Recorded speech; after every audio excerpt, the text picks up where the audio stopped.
ಅತ್ತೆ ಯಾಕೆ ಓಡ್ ಬಂದ್ರಿ? ದಿಶಾ ಇಲ್ಲಿ ನೋಡೆ, ನನ್ ಮಗ ಸುಶಾಂತ್ ಬಂದಿದ್ದ ಅನ್ಸುತ್ತೆ ಕಣೆ. ನಮ್ಮನ್ನೆಲ್ಲ ನೋಡಕ್ ಬಂದಿದ್ದ ಕಣೆ. ಅತ್ತೆ ಇದ್ ನಿಮ್ ಭ್ರಮೆ ಅನ್ಸುತ್ತೆ. ರಾಜ್ ಇಲ್ಲಿ ತನಕ ಬರೋ ಧೈರ್ಯ ಮಾಡ್ತಾನ? ಬಂದ್ರು ಮನೆ ಒಳಗಡೆ ಬರ್ದೇ ಇರ್ತಾನ? ಅಲ್ಲ ದಿಶಾ, ಅವ್ರಪ್ಪ ಮನೇಲಿದ್ರೆ ಅವ್ನು ಒಳಗಡೆ ಹೇಗೆ ಬರ್ತಾನೆ? ದಿಶಾ, ನನ್ ಮನ್ಸು ಹೇಳ್ತಾ ಇದೆ, ಯಾಕೋ ರಾಜ್ ಇಲ್ಲಿ ಬಂದ್ ಹೋದ ಅಂತ ಅನ್ನಿಸ್ತಾ ಇದೆ ಕಣೆ. ಪ್ಲೀಸ್ ದಿಶಾ, ಒಂದ್ ಸ್ವಲ್ಪ ದೂರ ಹೋಗಿ ನೋಡ್ಕೊಂಡ್ ಬಂದ್ಬಿಡೋಣ. ಅತ್ತೆ ರೋಡ್ ಅಂದ್ಮೇಲೆ 1000 ಜನ ಓಡಾಡ್ತಾರೆ. ಅಷ್ಟಕ್ಕೂ ಸುಶಾಂತ್ ಒಬ್ನೇನಾ ಇದು ತಿನ್ನೋದು? ಪ್ರಾಕ್ಟಿಕಲ್ ಆಗಿ ಯೋಚನೆ ಮಾಡಿ. ಅಲ್ಲ ದಿಶಾ, ನನ್ಗೆ ಅನ್ನಿಸ್ತಾ ಇದೆ. ಅತ್ತೆ ನೀವ್ ಜಾಸ್ತಿ ತಲೆ ಕೆಡ್ಸ್ಕೊಬಿಡಿ. ಬನ್ನಿ ಬನ್ನಿ ಅತ್ತೆ.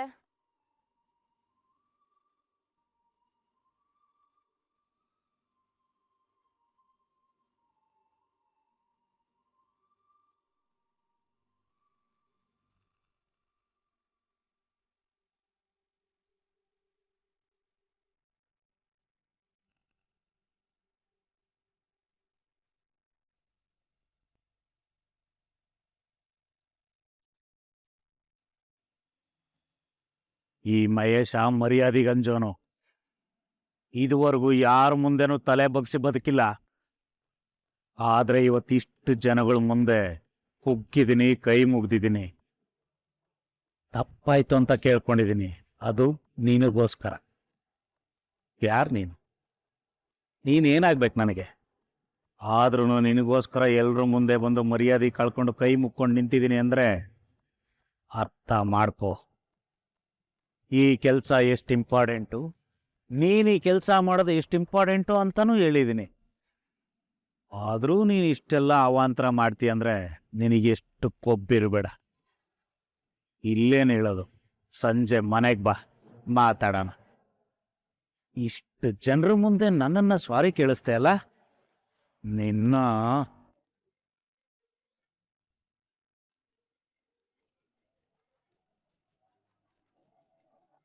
ಒಂದು ನಿಮಿಷ ಮೇಡಮ್.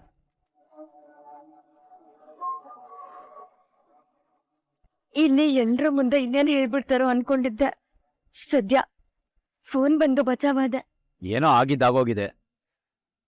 ತಪ್ಪಾಯ್ತು ಅಂತ ಅವ್ರ ತಂದೆನೂ ಕೇಳ್ಕೊಂತಿದಾರಲ್ಲ, ಇದೊಂದ್ಸಲ ಕ್ಷಮಿಸ್ಬೋದಲ್ಲ?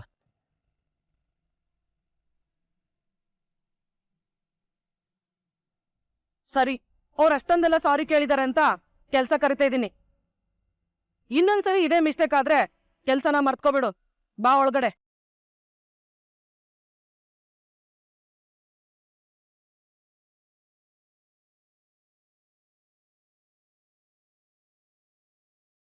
ಸದ್ಯಕ್ಕೇನೋ ಫೋನ್ ಕಾಲ್ ನನ್ನ ಉಳಿಸ್ತು. ಆದ್ರೆ ಸಂಜೆ ಮನೆಗೆ ಹೋದ್ಮೇಲೆ ನನ್ನ ಯಾರು ಕಾಪಾಡ್ತಾರೆ? ಹಲೋ, ಇವಾಗ ಎಲ್ಲಿದ್ಯಾ ನೀನು? ಇಲ್ಲೇ ಸ್ವಲ್ಪ ಕೆಲಸ ಐತೆ. ಏನು ಹೇಳಿ? ಅಲ್ಲಿ ಏನೂ ಪ್ರಾಬ್ಲಮ್ ಇಲ್ಲ ತಾನೆ? ಪ್ರಾಬ್ಲಮ್ ಸುತ್ತಾ ಇದೆ ಸರ್. ಪ್ರಾಬ್ಲಮ್ ಜೊತೆನೇ ಬದುಕ್ತಾ ಇದ್ದೀನಿ. ನಮ್ಮ ಲೈಫೇ ಇಷ್ಟ ಅಲ್ವಾ ಸರ್? ಕಷ್ಟಪಟ್ಟು ಬೆಳೆಸೋದು, ಅವ್ರನ್ನ ತಲೆ ಮೇಲಿಟ್ಟು ಸಾಕೋದು, ಒಂದ ಎರಡ? ನಾನು ನಮ್ಮ ಹುಡುಗನ ಬಗ್ಗೆ ಕೇಳ್ತಾ ಇದ್ದೀನಿ. ನಮ್ಮ ಹುಡುಗಂಗೆ ಏನು ಪ್ರಾಬ್ಲಮ್ ಇಲ್ಲ ತಾನೆ? ನಿಮ್ಮ ಹುಡುಗಂಗೆ ಏನು ಪ್ರಾಬ್ಲಮ್ ಇರುತ್ತೆ ಸರ್? ಅವನು ಮರುಭೂಮಿಲೂ ನೀರು ತೆಗಿತಾನೆ, ನಾನೇ ಸಣ್ಣ ಆಗ್ಬಿಟ್ಟಿದ್ದೀನಿ. ನೋಡು ಮಹೇಶ, ನಾನು ಕೇಳಿದ್ದಕ್ಕೆ ಸರಿಯಾಗಿ ಉತ್ತರ ಹೇಳು. ನಮ್ಮ ಹುಡುಗ ಹೇಗಿದ್ದಾನೆ ಅಂತ ನಾನು ಕೇಳಿದ್ದು. ಅದಕ್ಕೂ ನೀನು ಸಣ್ಣ ಆಗೋದಕ್ಕೂ ಏನಯ್ಯ ಸಂಬಂಧ? ಇದೆ ಸರ್, ಲಿಂಕ್ ಇದೆ ಸರ್. ಲಿಂಕ್ ಇಲ್ಲದೆ ಮಾತಾಡಕ್ಕೆ ನನಗೇನು ಹುಚ್ಚಿಡ್ದಿದ್ಯಾ? ನಮ್ಮ ಮಾತಿಂದೆ 100 ಅರ್ಥಗಳಿರ್ತವೆ, 100 ನೋವುಗಳಿರ್ತವೆ. ಬಡವರು ಸರ್, ನಮ್ಮ ನೋವನ್ನ ನಾವೇ ನುಂಗಿ ಅದರಿಂದಾನೇ ಹೊಟ್ಟೆ ತುಂಬಿಸ್ಕೋಬೇಕು. ಅದಕ್ಕೆಲ್ಲ ನೀನು ಕೇಳೋದಷ್ಟೇ ಕೊಡ್ತಾ ಇದ್ದೀನಲ್ಲ ಮಹೇಶ. ನಾನು ನಮ್ಮ ಹುಡುಗನ ವಿಷಯ ಕೇಳ್ತಾ ಇದ್ದೀನಿ. ಅಯ್ಯೋ ಗೊತ್ತು ಸರ್, ನಿಮ್ಮ ಹುಡುಗ ಚೆನ್ನಾಗಿರ್ಲಿ ಅನ್ನೋ ಕಾರಣಕ್ಕೆ ನನ್ನ ಊಟನೂ ದಾನ ಮಾಡ್ತಾ ಇದ್ದೀನಿ. ನಾನು ಒಪ್ಪತ್ತು ತಿಂದು ಜೀವನ ಮಾಡ್ತಾ ಇದ್ದೀನಿ ಸರ್. ನೀವು ಕೊಟ್ಟಿದ್ದೀರಿ ಸರ್, ಕೊಟ್ಟಿಲ್ಲ ಅಂತ ನಾನೆಲ್ಲಿ ಹೇಳಿದೆ? ನೀವು ಕೊಟ್ಟಿರೋ ದುಡ್ಡು ಯಾವುದಕ್ಕೂ ಸಾಲ್ತಾ ಇಲ್ಲ. ಬೆಂಗಳೂರಲ್ಲಿ ಎಷ್ಟು ಖರ್ಚು ಅಂತ ನಿಮಗೆ ಗೊತ್ತಿಲ್ವಾ ಸರ್? ನಾನಿರೋದು ಇದೇ ಊರಲ್ಲಪ್ಪ. ಖರ್ಚು ಎಷ್ಟಾಗುತ್ತೆ ಅಂತ ನನಗೆ ಗೊತ್ತಿದೆ. ಅದಕ್ಕಿಂತ ಜಾಸ್ತಿನೇ ಕೊಡ್ತಾ ಇದ್ದೀನಿ. ನೀನು ಸುಮ್ಮನೆ ತಲೆ ಎಲ್ಲ ಮಾತಾಡಬೇಡ. ನೀನು ಅವನು ಇನ್ನೂ ಸ್ವಲ್ಪ ದಿನ ಅಲ್ಲೇ ಇರ್ತಾನೆ, ಹುಷಾರಾಗಿ ನೋಡ್ಕೊ. ನೀನು ಉಡಾಫೆ ಮಾಡಿ ಏನಾದರೂ ಹೆಚ್ಚು ಕಡಿಮೆ ಆದರೆ ಆಮೇಲೆ ನನ್ನಷ್ಟು ಕೆಟ್ಟವನು ಯಾರೂ ಇರಲ್ಲ, ಹೇಳಿದ್ದೀನಿ. ಛೇ ಛೇ ಛೇ ಎಲ್ಲಾದರೂ ಉಂಟಾ ಸರ್? ನೀವು ಒಳ್ಳೆಯವರು, ನಾನು ತುಂಬ ಒಳ್ಳೆಯವನು. ಜಗತ್ತೇ ತುಂಬಾ ಒಳ್ಳೇದು. ನೀವು ನನ್ ಚೆನ್ನಾಗಿ ನೋಡ್ಕೊಳ್ಳಿ, ನಾನ್ ನಿಮ್ ಹುಡುಗನ್ ಚೆನ್ನಾಗಿ ನೋಡ್ಕೊತೀನಿ. ಒಳ್ಳೆ ಭಾವನೆ ಇಟ್ಕೊಂಡು ಕೆಲಸ ಮಾಡು, ನಿನಗೂ ಒಳ್ಳೇದು, ನನಗೂ ಒಳ್ಳೇದು. ಈ ಅಪ್ಪ ಮಾತಾಡ್ತಾನೋ ಧಮ್ಕಿ ಆಗ್ತಾನೋ ಒಂದು ಗೊತ್ತಾಗಲ್ಲ. Suspense personality.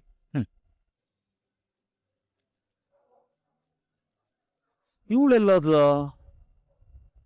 ಎಲ್ಲಾದ್ರೂ ಹಾಳಾಗೋಗ್ಲಿ, ಸಂಜೆ ಮನೆಗೆ ಬರ್ತಾಳಲ್ಲ, ನೋಡ್ಕತೀನಿ.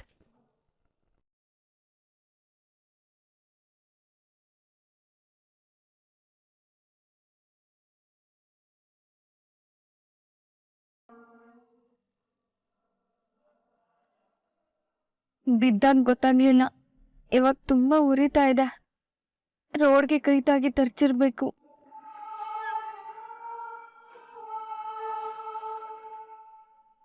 ಮೀರಕ್ಕ, ಏನ್ ಮಾತುಕತೆ ಏನು ಇಲ್ಲ, ಬೆಳೆಯಿಂದ ಸುಮ್ನೆ ಕೆಲಸ ಮಾಡ್ತಾನೆ ಇದೀಯಾ?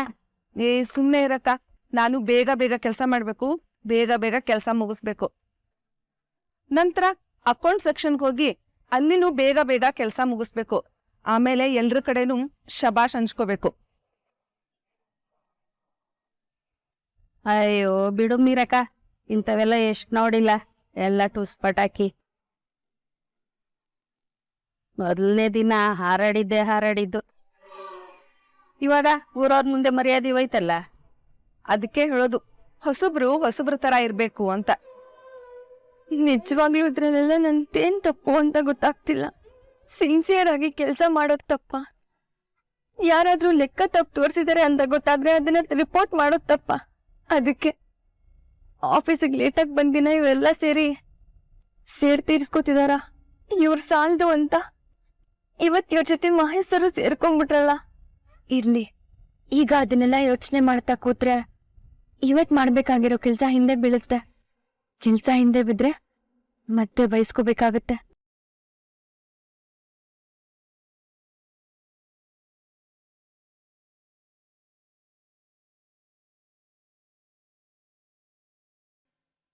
ಏನಜ್ಜಿ, ಹೇಗಿದ್ದೀರಾ? ಇನ್ನೂ ಬೇಜಾರಲ್ಲೇ ಇದ್ದೀರಾ? ಬೇಜಾರಾಗೋಕ್ ನನ್ಗೇನೋ ಆಗಿದೆ. ಓ, ನನ್ನ ಮಗ ಬಂದಿಲ್ಲ ಅಂತನಾ? ಅಯ್ಯೋ ಹುಚ್ಚುಡ್ಗ, ಈ ವಠಾರಕ್ಕೆ ಬಂದಾಗಿಂದ ನಾನು ಕಾಯ್ತಾನೇ ಇದ್ದೀನಿ, ನನ್ನ ಮಗ ಇವತ್ತು ಬರ್ತಾನೆ ನಾಳೆ ಬರ್ತಾನೆ ಅಂತ. ಅವನಿವತ್ತು ಬರಲಿಲ್ಲ ಅಂತ ನಾನು ಬೇಜಾರು ಮಾಡ್ಕೊಂಡಿರೋಕ್ಕಾಗತ್ತೇನೋ? ಪರವಾಗಿಲ್ಲ ಅಜ್ಜಿ, ಕೂತಲ್ಲೇ ಎಂಥ ಫಿಲಾಸಫಿ ಅಡಾಪ್ಟ್ ಮಾಡ್ಕೊಂಡಿದ್ದೀರಾ ನೋಡಿ. Such A positive thinking. ನಾನು MBA ಮಾಡಿದ್ದೀನಿ. ಒಂದೊಂದ್ಸಾರಿ ಮುಂದೆ ಏನು ಮಾಡ್ಬೇಕಂತ ಗೊತ್ತಾಗದೆ ಕುತ್ಕೋತೀನಿ. ಸ್ಟ್ರಾಟಜಿ ಹೇಗೆ ಪ್ಲಾನ್ ಮಾಡ್ಬೇಕಂತಾನೆ ಗೊತ್ತಾಗಲ್ಲ ಅಜ್ಜಿ. ಹುಚ್ಚುಡ್ಗ, ಅದೇ ಮತ್ತೆ ಹಣ ಸಂಪಾದನೆ ಹೇಗೆ ಮಾಡಬೇಕು ಅನ್ನೋದನ್ನ ಕಾಲೇಜಲ್ಲಿ ಕಲ್ತ್ಕೋಬಹುದು.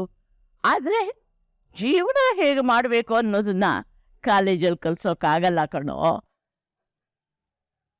ನಮ್ಮ ಸುತ್ತಮುತ್ತ ನೋಡ್ತಾ ಇದ್ರೆ ನಮ್ಗೆಷ್ಟೋ ಪಾಠಗಳು ಸಿಗುತ್ತವೆ ಕಲ್ತ್ಕೊಳ್ಳೋಕೆ.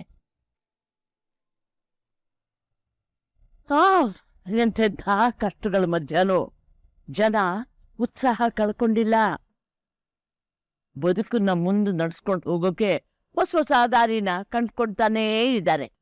ನೀವೇ ಒಂದು ಎಕ್ಸಾಂಪಲ್ ಅಜ್ಜಿ. ನಾನೊಬ್ಳೆ ಅಲ್ಲ ಅಪ್ಪ, ಹೀಗೆ 108 ಉದಾಹರಣೆಗಳು ಸಿಗುತ್ತವೆ ನಿನ್ಗೆ. ನಮ್ ಕುಸುಮ ಇದ್ದಾಳಲ್ಲ, ಅವಳ ಮಗ ತಾಂಡವ ಯಾವಾಗ್ಲೂ ತನ್ನ ಹೆಂಡತಿನ ದಡ್ಡಿ ದಡ್ಡಿ ದಡ್ಡಿ ಅಂತ ಹಂಗಿಸ್ತಾ ಇರ್ತಾನೆ ಕಣ. ಅದಕ್ಕೆ ಕುಸುಮ ತನ್ನ ಸೊಸೆನ ಸ್ಕೂಲಿಗೆ ಕಳಿಸ್ಬೇಕು ಅಂತ ನಿರ್ಧಾರ ಮಾಡ್ಬಿಟ್ಟಿದ್ದಾಳೆ. ಭಾಗ್ಯದ ಸ್ಕೂಲಿಗೆ ಕಳಿಸ್ತಾ ಇದ್ದಾಳೆ. ನೋಡು, ಸ್ಕೂಲ್ಗೆ ಹೋಗೋ ಮಗ ಇರೋ ಹೆಣ್ಣು ಈ ವಯಸ್ಸಿನಲ್ಲಿ ಸ್ಕೂಲ್ಗೆ ಹೋಗ್ಬೇಕು ಅಂದ್ರೆ ಅವಳಿಗೆ ಎಷ್ಟು ಧೈರ್ಯ ಇರಬೇಕು ನೋಡು, ಎಷ್ಟು ಉತ್ಸಾಹ ಬೇಕು, ಜೀವನೋತ್ಸಾಹ ಬೇಕು. ಬದುಕು ಹಾಗೆ ಕಣಪ್ಪ, ಸೋತ್ ಕೈ ಚೆಲ್ಲಿಬಿಟ್ರೆ ತಲೆ ಮೇಲೆ ಮೊಟಗುತ್ತೆ. ಆಗ ಎದ್ದು ನಿಂತ್ಕೊಂಡು ಧೂಳು ಕೊಡೋಕೊಂಡು ಹೊರಡೋಕ್ ಶುರು ಮಾಡ್ಬೇಕು. ಆಗ ಕೈ ಹಿಡಿದು ನಡೆಸುತ್ತೆ.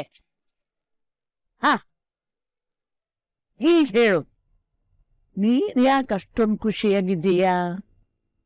ಏನಾಯ್ತು ಇವತ್ತು? ಏನೋ ತುಂಬಾ ಒಳ್ಳೇದಾಗಿರ್ಬೇಕು. ಆ ಅಜ್ಜಿ, ನೀವು ಇಷ್ಟೊಂದು ಮೋಟಿವೇಶನಲ್ ಮಾತು ಹೇಳ್ಬೇಕಾದ್ರೆ ನಾನು ಕೆಟ್ಟದ್ದು ಹೇಗೆ ಹೇಳಕ್ಕಾಗತ್ತೆ? ಒಳ್ಳೇದನ್ನ ಮಾತ್ರ ಹೇಳ್ತೀನಿ. ಆ? ಲೆಕ್ಕಾಚಾರ ಅಂದ್ರೆ ಲೆಕ್ಕಾಚಾರ. ದುಡ್ಡು ಕಳ್ಕೊಂಡಿದ್ದನ್ನೂ ಬರಿಬೇಕು, ದುಡ್ಡು ಸಂಪಾದನೆ ಮಾಡಿದ್ದನ್ನೂ ಬರಿಬೇಕು. ಅದನ್ನೇ ಆಯ ವ್ಯಯ ಅಂತ ಹೇಳೋದು. ಹಾಗೇ ಜೀವನಾನು ಒಂದು ಲೆಕ್ಕಾಚಾರ. ಕೆಟ್ಟದ್ದು ಒಳ್ಳೇದು ಎರಡನ್ನೂ ಸರಿಯಾಗಿ ನೆನ್ಪಿಟ್ಕೋಬೇಕು. ಆದ್ರೆ ಒಳ್ಳೆಯದನ್ನ ಬೆಳೆಸೋದ್ರ ಬಗ್ಗೆ ಜಾಸ್ತಿ ಗಮನ ಕೊಡಬೇಕು. ಕೆಟ್ಟದ್ದು ಹೇಗೆ ಬಂತು ಅನ್ನೋದನ್ನ ಯಾವತ್ತೂ ಮರಿಬಾರ್ದು. ಈಗ ಹೇಳು, ಏನಾಯ್ತು? ಇವತ್ತು ಒಳ್ಳೆ ಆರ್ಡರ್ ಸಿಕ್ಕಿತ್ತು ಅಜ್ಜಿ, ಒಳ್ಳೆ ಕಲೆಕ್ಷನ್ ಆಯ್ತು. ನೋಡು, ಈಗ ನಿಲ್ಲಿಸ್ಬಿಡ್ಬೇಡ, ಮತ್ತು ಕೇಳು. ಇವತ್ತು ನಾನು ನಮ್ಮ ಬಂಗ್ಲೋ ಹತ್ರ ಹೋಗಿದ್ದೆ. ನಮ್ಮ ಫ್ಯಾನ್ಸಿ ಕಾರ್ಗಳೆಲ್ಲ ಸಾಲ ನಿಂತಿತ್ತು.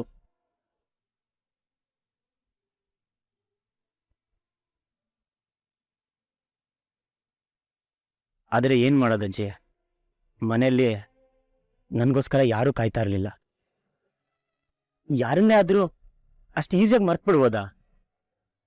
ನಮ್ಮ ಅಪ್ಪ ಅಮ್ಮಂಗೆ ನಾನು ನೆನ್ಪಿರಲ್ವಾ ಅಜ್ಜಿ? ಯಾಕೋ ನೆನಪಿರಲ್ಲ? ಯಾಕೆ ನೆನಪಿರಲ್ಲ? ಯಾರು ಹಾಗೆ ಆರಾಮಾಗಿ ಮರೆಯೋಕ್ಕಾಗಲ್ಲಪ್ಪ. ನೋಡು, ನೀನ್ ಹೇಳ್ತಾ ಇರೋದು ನಿಜಾನೋ ಸುಳ್ಳೋ ನನಗಂತೂ ಗೊತ್ತಿಲ್ಲ. ಆದ್ರೆ ಒಂದಂತೂ ಸತ್ಯ ನೋಡು, ನೀನು ಅವ್ರನ್ನ ಎಷ್ಟು ನೆನಪು ಮಾಡ್ಕೊಳ್ತೀಯೋ ಅಷ್ಟೇ ಅವರು ನಿನ್ನ ನೆನಪಿಸ್ಕೊಳ್ತಾ ಇರ್ತಾರೆ. ಮತ್ತೆ ನೋಡೀಗ ನಾನೀ ವಠಾರಕ್ಕೆ ಬಂದು 5-6 ವರ್ಷ ಆಗೋಯ್ತು. ಹಿಂದೆ ಬಂದಾಗಿದೆ ಕಣೋ, ಪ್ರತಿದಿನನೂ ಕಾಯ್ತಿರ್ತೀನಿ. ಆದ್ರೆ ಮಗ ಒಂದಿನಾರೂ ಬರಲಿಲ್ಲ. ಹಾಗಂತ ನಾ ಕಾಯೋದ್ ಬಿಡ್ತೀನ? ಕರೆಕ್ಟ್ ಅಜ್ಜಿ, ನಮ್ಮಮ್ಮನೂ ಕಾಯ್ತಾ ಇರ್ಬೋದು. ಒಂದಿನ ನೋಡಿ ಜಡ್ಜ್ ಮಾಡಬಾರ್ದು. ಅಮ್ಮ ಕಾಯ್ತಿದ್ದಾಳೋ ಇಲ್ಲೋ ಅಂತ ಟೆಸ್ಟ್ ಮಾಡೋದು ಯಾಕೆ? ನಾನೇ ಅಮ್ಮನ ಹೋಗಿ ನೋಡ್ಕೊಂಬರ್ತೀನಿ.